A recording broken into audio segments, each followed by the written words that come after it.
What does it take to truly become an effective leader? Thank you for joining us today. I'm excited to share with you our special guest, Patrick Flesner. He is from Cologne, Germany, and has been working in private equity, venture capital, and mergers and acquisitions for over 2 decades. As an investor, a board member, a leadership coach, and a mentor, he has been passing on his leadership and growth insights to founders, entrepreneurs, managers, leaders, and leadership teams of companies of all sizes. He is the author of the best-selling growth handbook, Fast Scaling, The Smart Path to Building Massively Valuable Businesses. And his writings have also appeared in Inc. magazine and a number of others. And we're just excited to have him here today and talk about his new book, The Leadership House, which I have a copy of here and I've read it. It's excellent.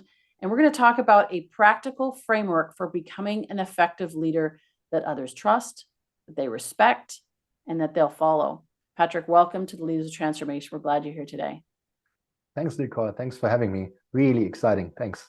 It is a pleasure. And I have to say, there's a lot of leadership books out there.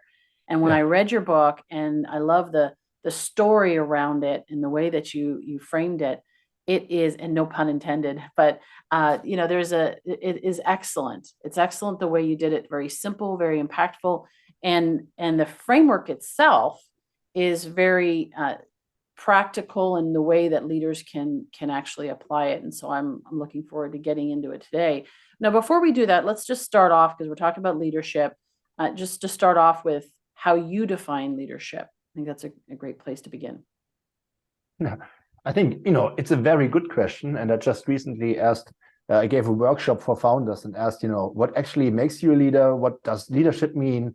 What is accountability? What is responsibility? What is the difference? So many buzzwords. And I was looking into eyes and didn't receive any answers. So, no, how do I define leadership? Maybe I define leadership in a sense that leadership means you are a role model and guide people so that these people are willing to follow you. So they are not forced to follow you, but they want to follow you. And this is also why I say, leadership is not something that is just given to us. It's by being a CEO or founder. It's something that we need to earn by being an effective and a strong leader every day. Yeah, and you mentioned actually early on in the book, you talk about leadership being a privilege. Talk about that. I mean, privilege in the sense that, again, if you want to be a leader, I mean, that's the first question. I think some people are CEOs because of the recognition, because they like the high salary. But, if you are the CEO or a team leader because you enjoy leading, you think you have a deeper purpose, that you pursue a vision that excites you and inspires others to follow you. I think that's a privilege, that seeing strong teams perform, I think is just amazing. And I personally was a handball player. I played in the first handball division in Germany. So I think handball is not so huge in the US. But if it's one thing to be good at something, but if your team wins, it's just an outstanding, amazing feeling. I still love sports, and I love analogies between sports and leadership, to be honest. It's great. My mother was actually born in Cologne, interestingly enough. No. Yeah, that was where she was born. So she was from Germany, that she grew up in, what's that? This world is small.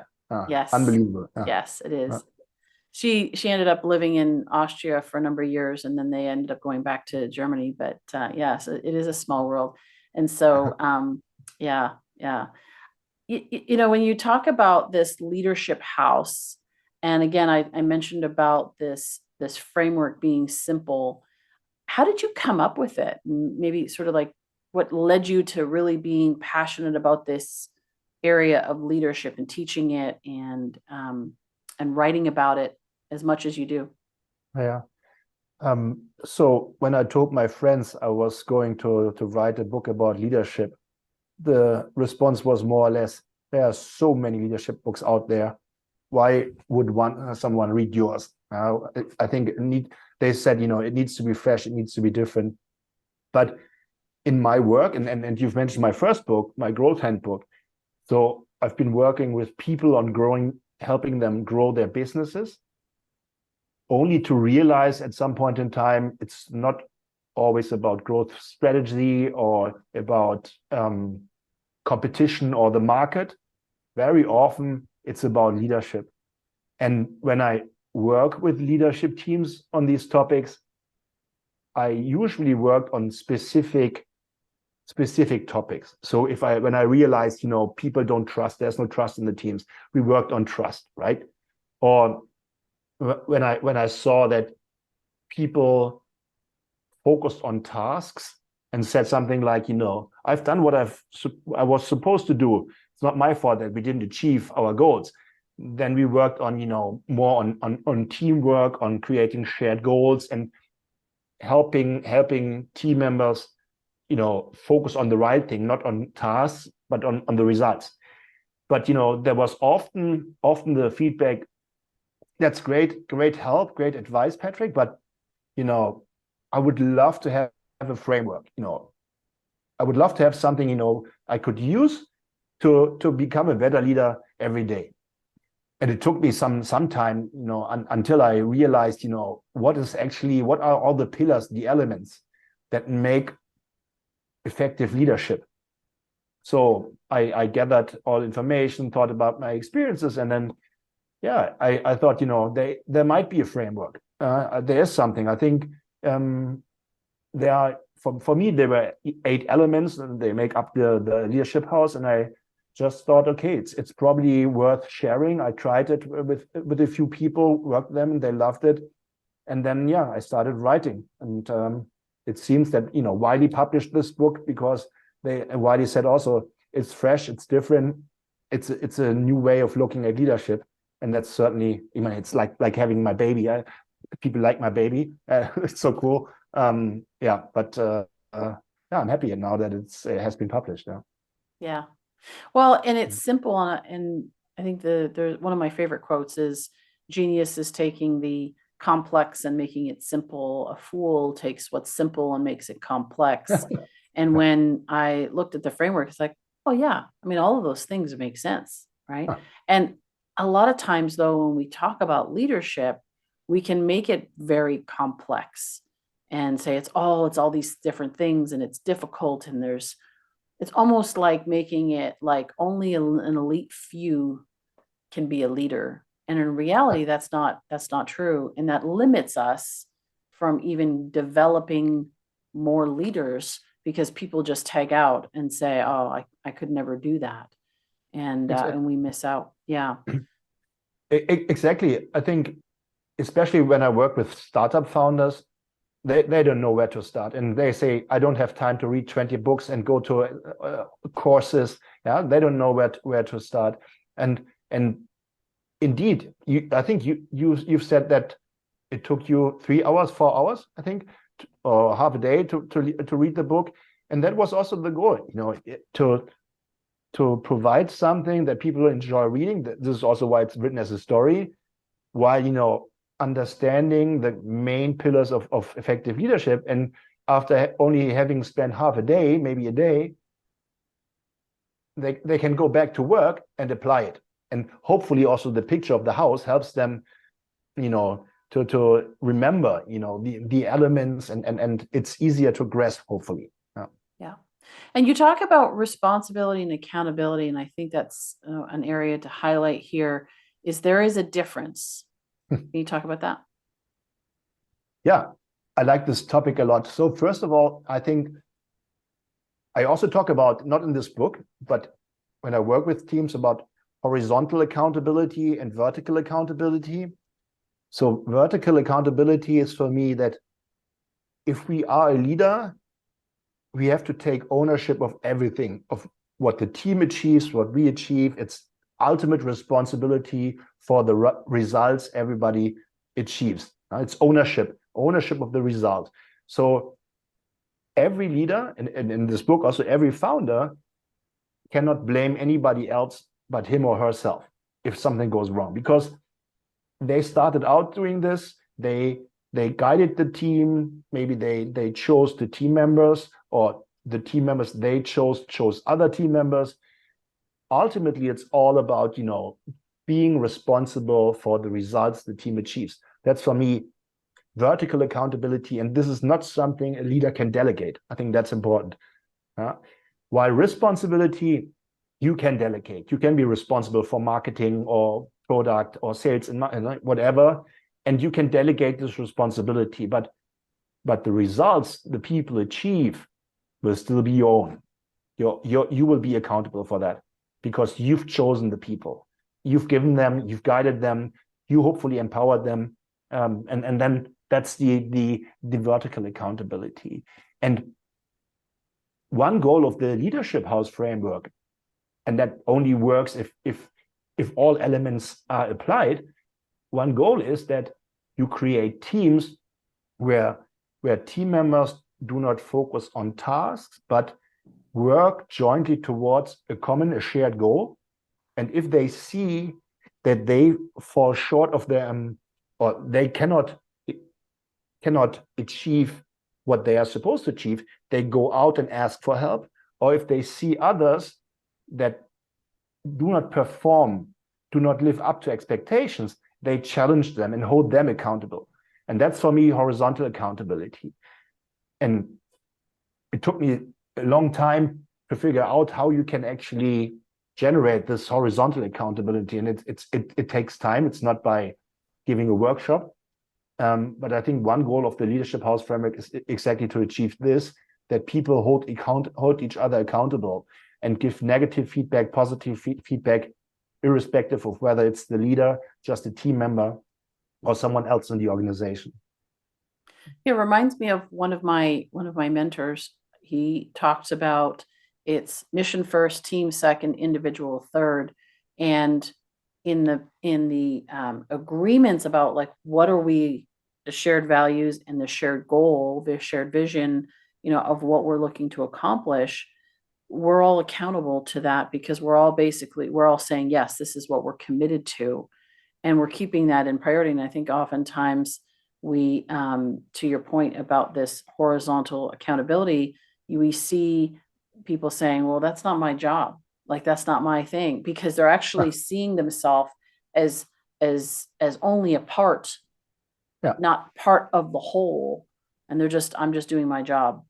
And, or complaining up and down, or, maybe they'll complain sideways, horizontally about what's not happening. And, so that's very important. That's why I wanted you to talk about it. So thank you for that. Because I think it's, that's culture. Absolutely. Maybe 2 points on this. I've given the TEDx talk about this topic as well. And at the end, I'm saying, if we go back and apply the Leadership House framework, we may become more effective leaders. But now imagine if we share that framework with our leadership teams, and we apply it, and they share it with their teams. So hopefully, Yes. if that really happens, it could trickle down the organization and turn followers into leaders, could create this accountability mindset across a big organization even. And you said culture, absolutely agreed. I think, for me, it's when I talk about cultures, it starts with a deeper purpose. It's really the why.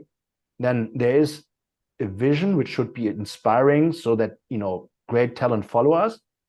And it should be in line with our purpose, our vision. And then it's shared values. It's one of the pillars of the Leadership House framework, that we say we do not agree only about the why and the what, but also in terms of how we want to achieve our goals, how we want to turn purpose and vision into reality. And I think if that is all aligned, purpose, vision, and values, that's a strong basis for creating a healthy culture. Yes. And in an economy where it's very competitive, if you will, I'd like to say it's also you can potentially be very creative and very collaborative. It's this shift away from scarcity to abundance. But the reality is in good economy, bad economy, wherever in between, if you take a team like what you're just describing there, they're going to be able to figure out solutions. They're going to be able to figure out how to work together and to sustain their growth or pivot if they need to, because you're actually getting the full engagement of everybody on the team. And it's a shame that when we see so many companies that are missing out on their greatest potential, they're saying we need to go find more people, or we need to go do this. And in your book, you talk about the CEO who was saying, well, we need to sort out our product development issues and all of this. And really it starts with leadership and the team. And then those solutions come out of that. Nicole, a question to you. I know several renowned leadership experts, let's call them, they all often say something like, as a leader, you should show the way. If it's about purpose and vision, yes. If it's about the how, I'm not so sure. I have a different opinion. Yeah, I mean, many leaders I work with think they need to know and have the answers. Yes. But and that feels, it feels uncomfortable not to know, not to have the answers. But when I talk with them, if you establish a strong team, hopefully every team member is better than you at his or her specific area of expertise. Yes. And it's about you to create an environment where a diverse, strong team comes together and you tap into the knowledge and experience of these people, and suddenly you as a team, maybe orchestrated by you as the leader, you come up with the how. How do we turn purpose and vision into reality? I think but maybe this is also a perception in society that the leader needs to have the answers. That's for example, not for me leadership. If I hear that someone always has the answers, I know that something must be wrong, right? Absolutely. I think leaders are good at asking questions and drawing out the insight out of their people, inviting, like you said, create that environment where people can thrive and that the best version of them can show up. And I forget who said it first, but there's a saying, if I'm the smartest person in the room, I'm in the wrong room.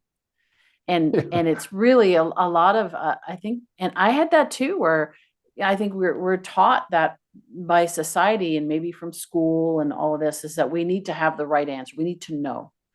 I've had business founders that have said to me, I should know this. I shouldn't even need to hire a coach. I should know this stuff. And I say, why do you think you should know it? Yeah. You should know everything? How is that possible? And so coming back to your book, and I think that framework is very practical. And like you said, I could read it in a few hours, be able to apply it tomorrow, right away.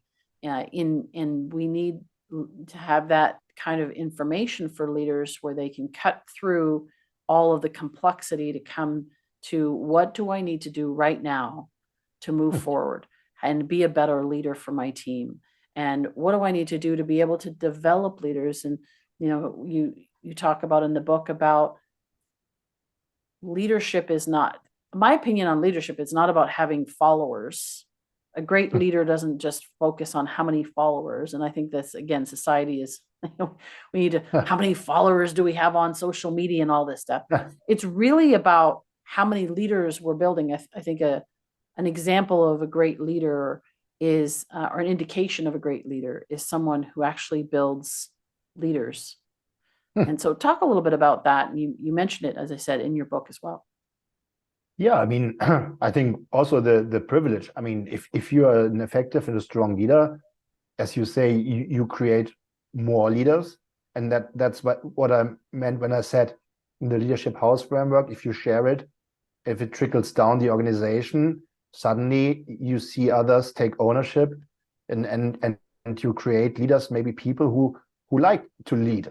I think that's amazing, and it's about lifting people, and maybe that's a personal preference, but I always enjoyed working with juniors and having seen them develop, having let's say, give them a little bit of help, a little bit of direction, and then, having seen them being intrinsically motivated to become better.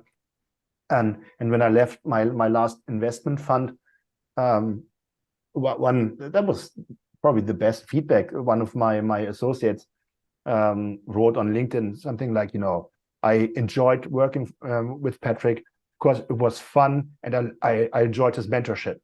Yeah, and these two pieces meant a lot to me. Yeah. So let's talk about what it takes to turn the ship around. I said about how you can do it quickly. Again, it takes time to build trust. It takes time to redefine a culture if it's already been established. So let's take somebody who's maybe a CEO, or could be even somebody who's got a smaller team or whatever of a smaller organization, but they're struggling, right? They don't know that they're not a good leader. Maybe we can actually, maybe back up, talk about what are some of the indicators. Like, how do we know that maybe we're not leading as well as we could? And then and then of course I was going into like, how do we turn that ship around? What are the steps? Yeah. So first of all, I think many leaders just don't know whether they lead effectively or not. I mean, it if you don't achieve your results. That's a strong indicator, right? If you don't achieve results, probably something wrong, and then you can start finger pointing, or you can assume the ownership of, it's probably, you should probably start with the man in the mirror or the woman in the mirror, and maybe that's an indicator that you're not an effective leader. What I think is that many leaders have self-doubts. They just doubt their ability to lead. And one reason is they don't know actually what it means what they have to do to lead effectively.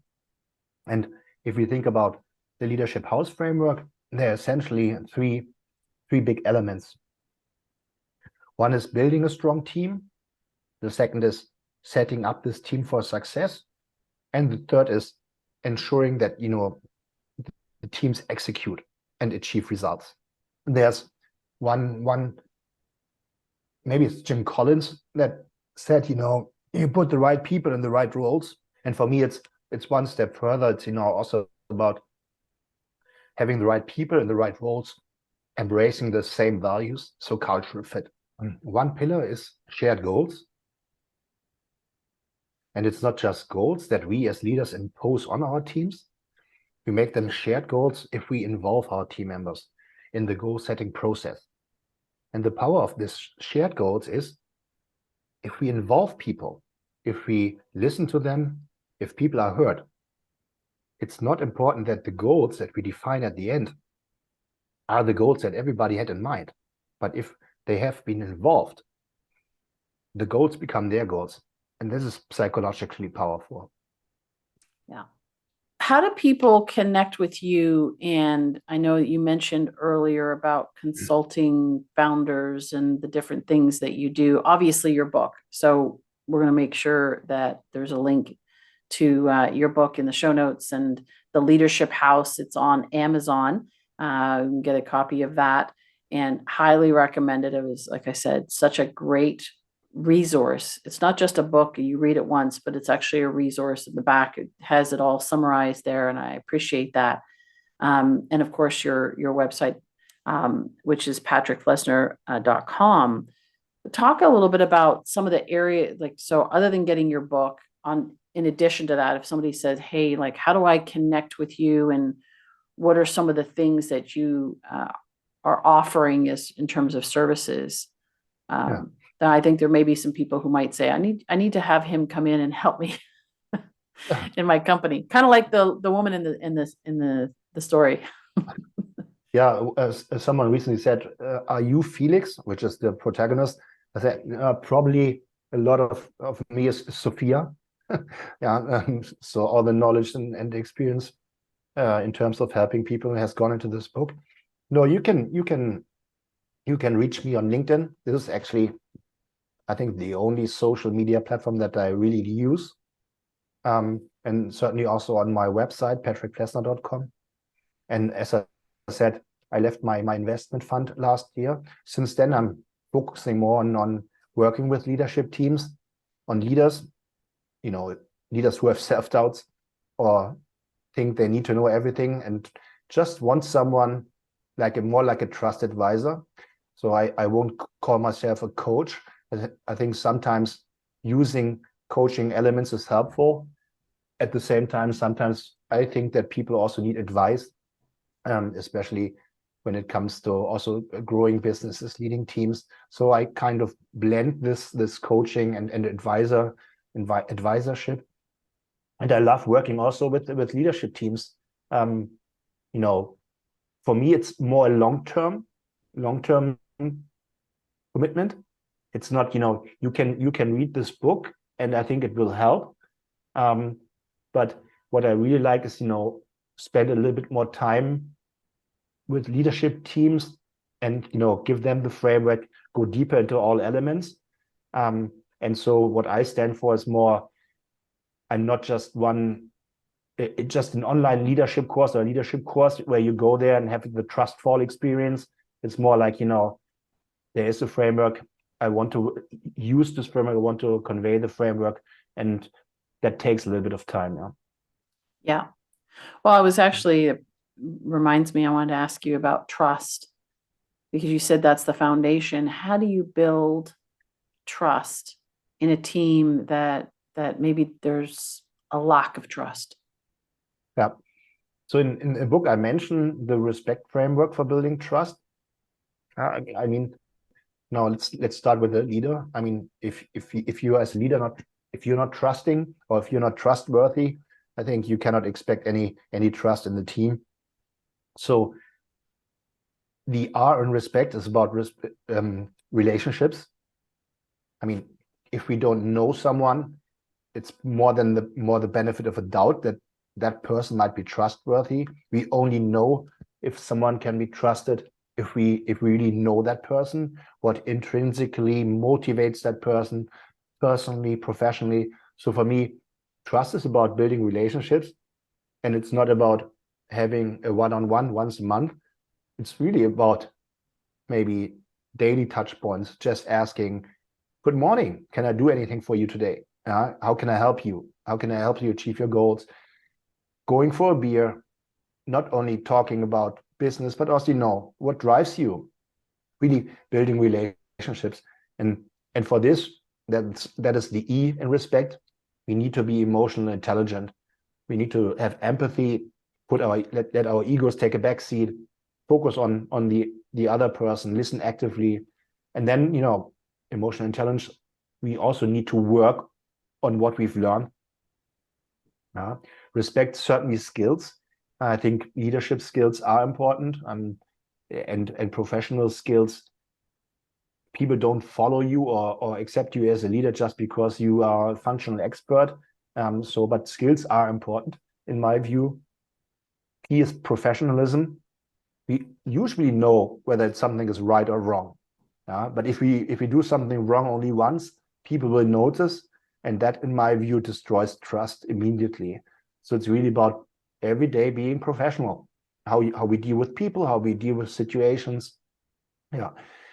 And E is empowerment. I mean, it's not only about giving our people the tools and resources, but also enabling them to make important decisions, which is quite motivating. And if you have created a strong team, there's no need for wanting to improve everything. C is about, being consistent, and T is transparent. I think you need to be consistent in how you lead, and transparency is I've learned it myself. One of my partners was not transparent about one topic, and I always wondered, why. And if there is a reason, you usually can give a reason. Even if I'm not transparent for that reason, but if you're not transparent or don't give any reason, people smell that something is wrong here. So that's the respect framework, and easier said than done. Yeah, but I think it also shows it's about people. It starts with relationships and emotional intelligence. That's something one can work on. But you need to be genuinely interested in people. Otherwise, it won't work, because it's just, you can maybe you can fake it a day, but you can fake it over time. Yeah. As we wrap up, I'd love to hear what is maybe there's a favorite story or an example or something that you are really kind of highlights your passion for this area story, or maybe somebody that you've worked with or a company that you ran that kind of exemplifies this transformation that you're talking about. Yeah, so maybe the bad examples. I worked as a board member, as investor, with one founder team where trust was not present at all, not between investors, board members, and founders, and that led to a situation where we always thought, they are not transparent with us, and since they were not transparent, we couldn't help. It was a decent exit, a success, kind of, but I think there was a lot of potential left on the table, which was really a pity.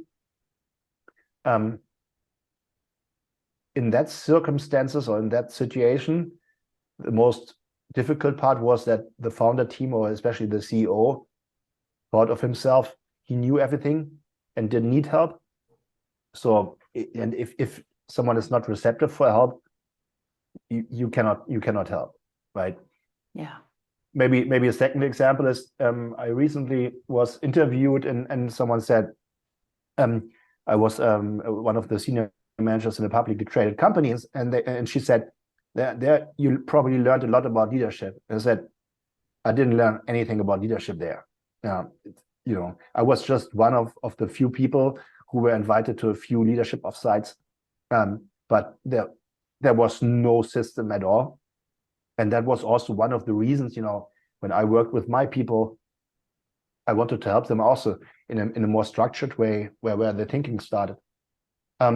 Yeah, then you have the kind of people who accept help, who look for help, and then just the workshop I mentioned earlier was last week in Tallinn. When you see the people, it's like the epiphany that, oh God, that's what I needed today. That this is so helpful now, and that probably have this experience also. It's just amazing. If you feel you help them get to the next level, you help them succeed in terms of now they know the way and what they have to work on. That certainly happens a lot also with founders I work with that are receptive, that are interested in this, and like everybody struggle with starting to do something about leadership. I think that's pretty rewarding. Yeah. I love maximizing human potential and potential in business. And I think about, kind of like, to summarize what we've been talking about, I think about it as leadership is like the gateway to that potential. And if we lack in our leadership skills, we are not only missing out on our own potential, but we're also reducing or preventing the potential to be unlocked in others. And so I hear that passion in you, where it's like, when you can help them, these leaders and founders to become better leaders, it unlocks them to do all the other things that they want to be able to do. And so it's like, that's the gateway, the access point to that potential. And so, yeah. Well, thank you, Patrick. I appreciate you being here today and sharing your book and sharing the insights that you've learned over so many years of working with founders. I know that this is not only are you making an impact in the conferences and so forth that you're doing, but through this, I know that you're going to make an impact on a lot of leaders. And there's going to be a huge ripple effect that comes out of this. So thank you so much. I appreciate you today. Thanks for having invited me, Nicole. It was a pleasure, really a pleasure. Yeah, my pleasure. My pleasure. Always enjoy talking to you. So we'll definitely have to continue the conversation. So, and for our listeners, I encourage you to go get a copy of The Leadership House.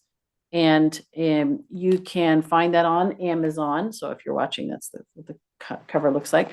You can find it on Amazon. Also, Patrick's website, patrickflesner.com. We'll make sure that's in the show notes. And I always say leaders of transformation take action. It's one thing to listen to podcasts and you can read books and you can do all these things that are wonderful. And yet it is when you apply these things to your particular situation, where you're at right now, and saying, how can I get better? What is one nugget, two nuggets, three nuggets that I can take that I can use to become a better leader? That's when transformation happens. Transformation begins with awareness. Then it's a choice. So what am I going to do with that awareness? And then I got to follow through on it. It's execution. You got to do something with it. And so we'd love to hear your stories as you do that. We'd love to hear how this has impacted you. You can go on leadersoftransformation.com. Of course, you can find us on social as well. And if there's anything that we can do to support you along your leadership journey and the journey to becoming a leader of transformation, one that transforms for the better your area of influence, then do let us know. We appreciate you. Thanks for being here. And we look forward to seeing you next week on another episode of the Leaders of Transformation.